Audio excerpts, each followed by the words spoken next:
Bounce to the trip right now.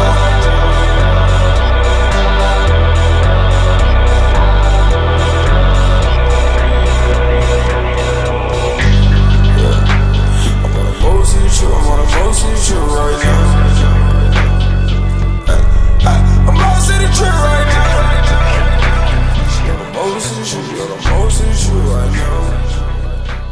Good Sunday morning. You're listening to Access Houston. I'm your host, KG Smooth. In the studio with me, man, someone who was sent to me by JJ on the mic, who does middays here on the box, and I was reading his bio and I was like, oh, I got to get this young brother on. Ladies and gentlemen, Mr. AJ McQueen is in the house. Yeah, What's going on? Good morning.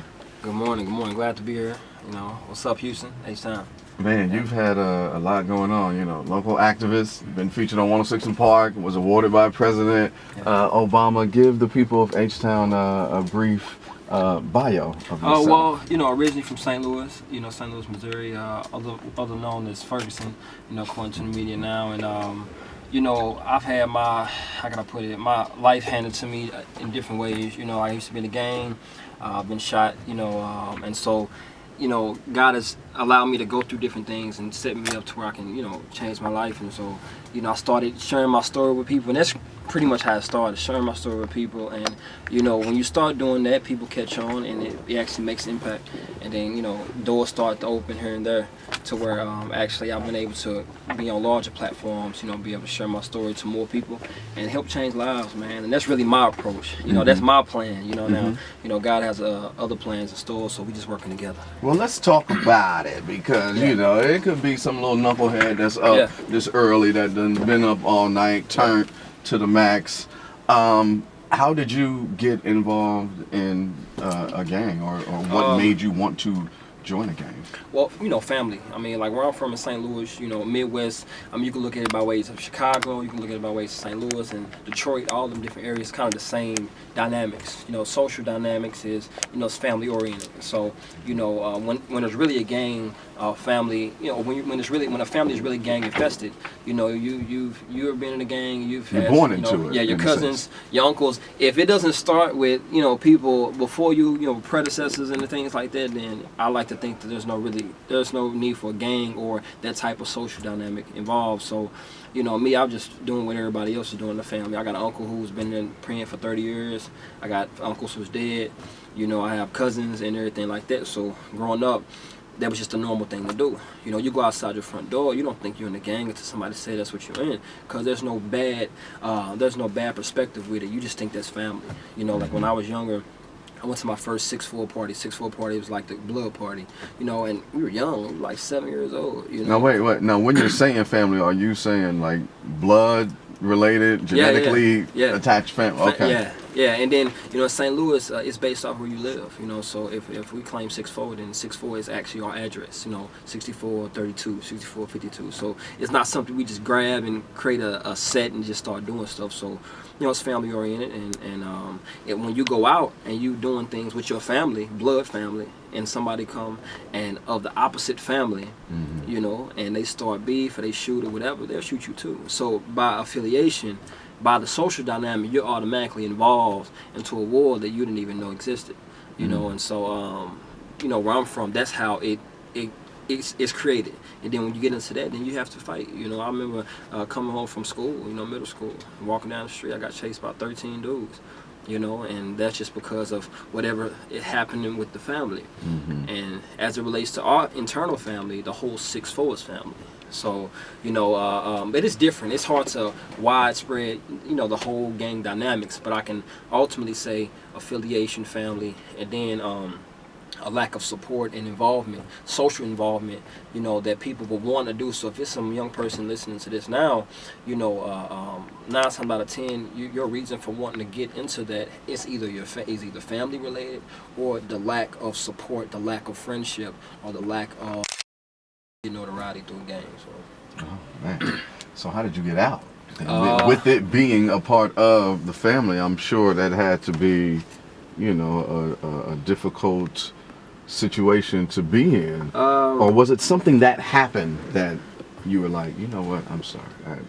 Yeah. I gotta fall back. When I was, I want to say I got active, because again, there's when the gang setup is really the right way. There's inactive and then you're active. So, you know, when I got active at 13, you know, things went for me real fast. I'm talking about to all types of violence. I've been in a lot of fights. I've been in a lot of scuffles. You know, and when it came time for things to go to the next level, it was literally like a summer in St. Louis. It's called Stats Up Summer. So you get your stats up, and therefore in the summer you go do whatever you need to do, and then by the time school come back around, you big man on campus, like, oh yeah, he did this, did that. So it was Stats Up Summer, and it was something in me that told me I wouldn't live through the summer. Kid you not. And this, I didn't believe in God, anything around this time. It was just a dark feeling that I had. So that summer, you know, I had a few situations here and there, and then, you know, one night I got shot up. So, you know, the whole block got shot up, and out of 7 people, I'm the only person that got shot. So that was like a wake-up call for me. You know, it was a wake-up call, and it had me look at life in a whole different perspective. You know, I could have lost it all.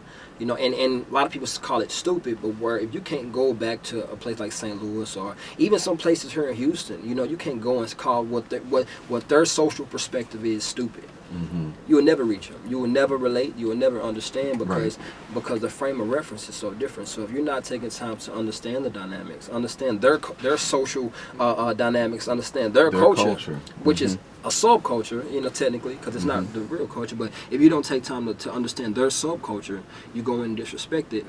Then now you will never be able to reach them, nor will they ever let you around, nor will they ever respect you. And so that's what's happened with a lot of leadership, you know, in society today. So, you know, it's a lack of understanding what's going on.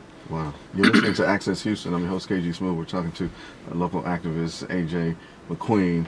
So you had a call to action here in Houston, and what was that call of action exactly? Like, what were you seeking out to do when you did this call of action? Well, that call to action, you know, being the first one, was definitely something that will happen, that will continue to happen, because a call needs action in itself. So, but that particular call to action was mainly to ignite and charge leaders, you know, to gather leaders and unite people, because that's what the generation needs right now.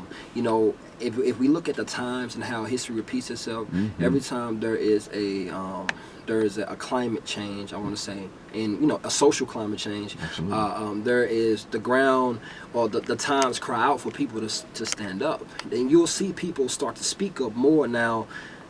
If you have a lot of people speaking, you know, but the voice has no direction. And so the whole point of the call to action is to literally create a direction, and to get people out of the cracks from behind the stuff, get people out the church, get the people out the streets, get the people out of the schools, out of the organizations, and put them literally in a place that needs the most action, you know. And so the call to action was really, you know, mainly to gather the troops, you know, gather the leaders and set a direction. So who are they? And I've often asked this question, like, who are the leaders that these young kids can look up to, and these young adults as well? Like, yeah. Okay, and that answers the question. I'm a firm believer that many are called, but few are chosen. You know, people who have gained a level of influence are the leaders. Leadership is influence. You know, there's nothing more. Now, the problem that we have here is that a lot of people don't consider their measure of influence. They're like, oh, I'm just a teacher. You're just a teacher, but you have 40 kids in your class every day. You know what I'm saying, for a certain amount of time, and you don't think you're a leader. You know, so that's everybody's a leader. It's just that there's few that will have the courage to step out. You see what I'm saying? So there's not a certain sector of people we waiting on. Like, oh man, we waiting on the Avengers to come. You know what I'm saying? And whenever the Power Rangers get here, then, you know, we'll fight them. No, we all have something in us. It's just that we haven't ignited that. You know, and because of the fear of recognizing how great you might be, i.e., Spider-Man, right?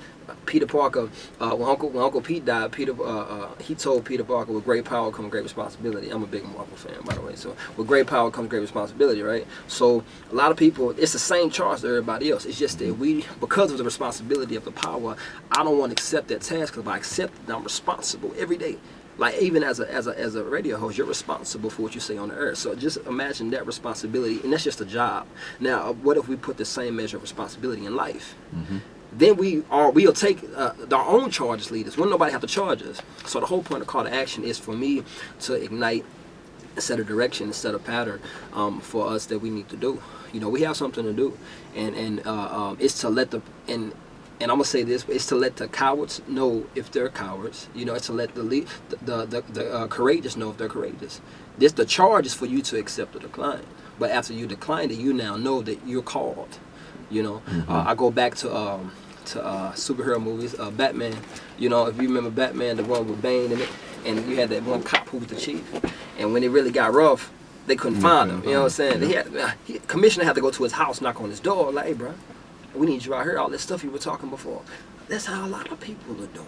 People scared now, man. When you look and you come on TV and you see protests, march, rallying, burnt buildings, and people dying and stuff, you know, we run from there. But we want to get comfortable in ourselves. But that's not me. And I have a lot of people who understand that as well. So we are. But to that point, you know, I have to put the media at fault for that, for perpetuating those images and you know, putting it out there as if that's the only thing, you know, that protesters you know, do when they totally get upset, you know, because my whole thing was, especially here recently in Baltimore, you know, when things popped off, I was like, where were you all last week and the weekend before when the peaceful protests were going on? You had that one image of that kid with the cone busting into the back of the car, and then that just set the wildfire. And then, you know, the media comes, just like they did in Ferguson. You know, the media comes and they flood your neighborhood, and they're there and they setting up shop.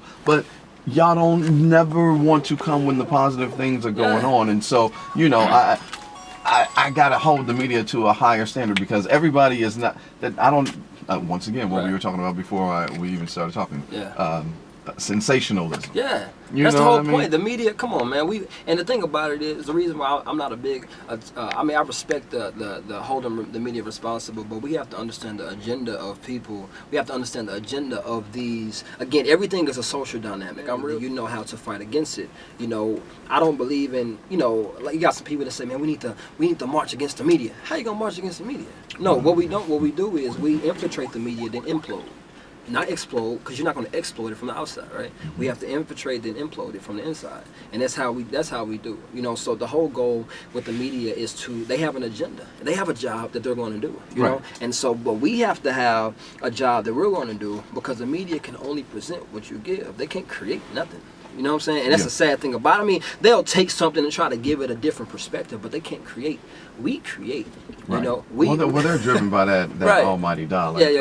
So let's switch from the media to law enforcement. You know, it seems as, you know, every other week, you know, there's another black man being killed, an unarmed black man being killed, you know, by police. I've heard some say that, you know, hey, if you want to be in a legal gang, just join the cops. And I'm not saying that all police are bad, because they're not. I just had the assistant chief of police on this very show last Sunday. You know, there are good cops out there, but all of these bad, you know, apples that's giving the cops a bad name, you know, it's a little sad. And I also challenge them, and I think we should all challenge each other, law enforcement and each other, and tell me what you think about this, to get to know one another again. When I was growing up, you know, the officer that patrolled our community actually lived there. There was a relationship. There was that trust.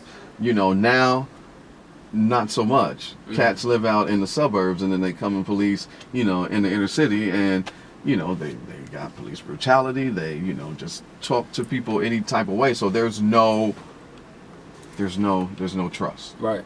I mean, well, how can I put this? With policing, the policing system in itself has created something, or has taken something, and they've dug their own graves. And I'm just a firm believer of that. I mean, if we go back into time, and way before the nation got to where it is, way before slavery, you know, before slavery was abolished, we go back to the way that they policed. we don't want to call them police yet, but the way they police, according to Webster's dictionary, is it was just slave monitoring. You know what I'm saying? It was the way that they kept the slaves in order. Like when the slave ran off, Yeah, the to guys who protect ran after property, you, I believe I was saying, the to guys who protect ran property. after you, the ones with the dogs, they were policing.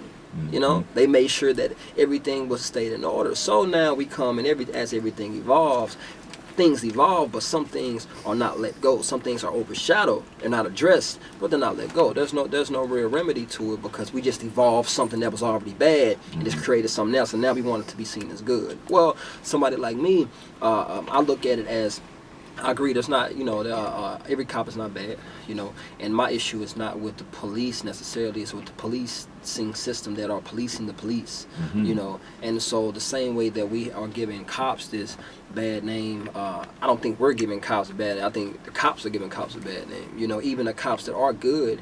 I remember speaking to the assistant chief here in Houston, and he, I don't want to quote him, we had a good paraphrase. we had a good conversation, and he was expressing that he even had an issue with cops, and so it's like, how do you, and I was just intrigued, but how do you deal with that? And you're a cop, so how do you deal? He's like, it's hard to do from the inside, so what it takes is that somebody like an activist to raise the charge, raise the question, and then we rally around, and then it can be addressed. And now if a cop on the inside speaks out, he doesn't look crazy now, because look, everybody else is saying the same thing. But police brutality, if you look at the nation in itself, the reason why there's no big resolve or there's a big miscommunication, because police, if we go up to the judicial branch in itself, they believe that we're screaming out affirmative action. And affirmative action is to favor one race because of disadvantage, right? And so, or gender, right? Because the reality is, affirmative action have helped women more than it's helped black. But that's a whole other conversation. True. Continue. So because if we accept affirmative action, then we're saying that there is a group of people in our free nation that is disadvantaged. And if we agree that, okay, there are some that are disadvantaged, we're also saying that then there's inequality in our great nation. And so America will never admit that is the case. Because if you admit affirmative action, then you admit disadvantage, then you admit there's a lack of love somewhere. So then raises the question to the people, so why are these people disadvantaged? Well, they're not. No, well, according to these statistics, they are. And so then then we have to go into the history books and change it and take out the whole brand tagline for America, land of the free, right? No, Star Spangled Banner, all that, take all that and throw it in the trash, because now we're not even living up to the system we created. The policing system is bad. The policing system sucks, to be frank, And so what has to happen, and this goes from St. Louis, Houston, all across the board. You have some people that are in this place that are giving that are giving the policing system like a bad name. And even with internal affairs, they're cops. So you have when a cop does something, you send them to cops and let them. They have their own rubric set up, and they judge them based off their rubric. So how are we really gonna get some real justice? I think that the same way that we have the people, we set up jurors and let the people be jurors. I think we should let the people police the police. It gives them a real accountability. It gives them a non-biased one, I like to think, because there's people who like cops, there's some people who don't. But you can't let cops police cops. That makes no sense, man. So police brutality in itself, it will continue to happen that way if we don't change the system. And it's funny that you mentioned that. You're listening to Access Houston. We're talking to AJ McQueen. A lot of people were surprised when the state attorney general, that individuals who took an innocent man's life is, charged with the crime committed.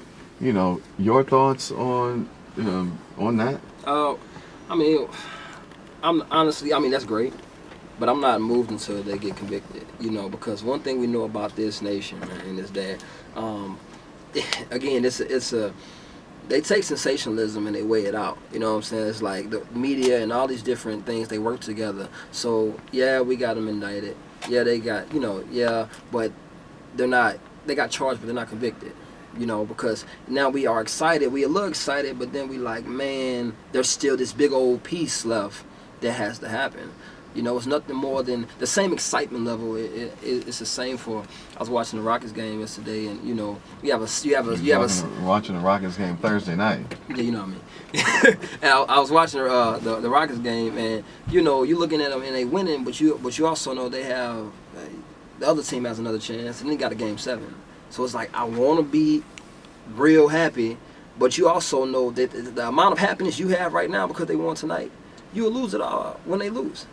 You know, you'll be heartbroken because they actually they actually lose the game. So it's the same way with me. You know, I think it's for a lot of activists or advocates out here. You know, we are happy. You know, you look at it, we're getting somewhere, but it's this big old gap that there's a possibility that they may get off. You know, and it's even sad that we have to go through all of that when you look at the evidence or you look at the way things happen. I mean, we can go back to Tamir Rice, you know, Eric Garner, Mike Brown, you know, all these other people. So I'm not there yet. You know, I think we have so much more to do. You know, because even though let's say they do get convicted, that won't stop the fight. You know, that won't stop that still won't change the policing system. They just awarded us something. So I'm not moved by it. Okay. Let's talk about the Art of Life book. Oh yeah. Yeah. Let's get into that. What is the premise of this piece of work? Okay. Well, I wrote the Art of Life when I was in college, and it was pretty much like when I was in school. My grades sucked, man. Like my grades are horrible, and I could never understand because I took so many notes, man. I took a lot of notes, and so. You know, one day I was in biology and my teacher asked me a question like, "You're so wise, but your grades suck." And she was like, you know, "Let me see your notes." I showed her my notes, and I had a whole bunch of notes. And she looked at it. She's like, "This does not look like." She said, "This look like you're writing a book or something." And she's like, "How come you have all these notes, but you can't answer the question?" I said, "Well, I understand it differently." And she was like, "What do you mean?" So I started talking to her about, you know, she had the tree of life and all this other type of stuff, and you know, it blew her mind, you know, because the way that I understand stuff is a lot differently. Like you tell me something one way, my brain is going to interpret it, itemize it, marginalize it a whole different way, you know. And I've learned how to use that in this. So wait, let me back up. So is that like a slight form? I don't know. I don't want to say that it's dyslexia, but like, is there a name for that? That's AJ. You know, I mean, unless somebody else come and say, "Hey, I have the same problem," you know, then we might be mutants, right? But you know, as far as I'm concerned, I'm the only person that I mean, I know there's other people who do it like that, like, but I just look at something a totally different way. I have like a, you know, and so Art of Life was me, you know, understand that life is not science. Life is not an equation, you know, because a lot of people, when we wake up in the morning, we wake up with hypotheses, you know, if this, then that. If I go to work, you know, if I do this, then this will happen. We have a whole formula in our mind, not knowing that you cannot create an equation without the independent variable, the variable that never changes, will not change, regardless if you change, and that's God. And so Art of Life is understanding that life is not science, it's art. You know, it's a combination of colors, it's a combination of meshes and blends and things like that.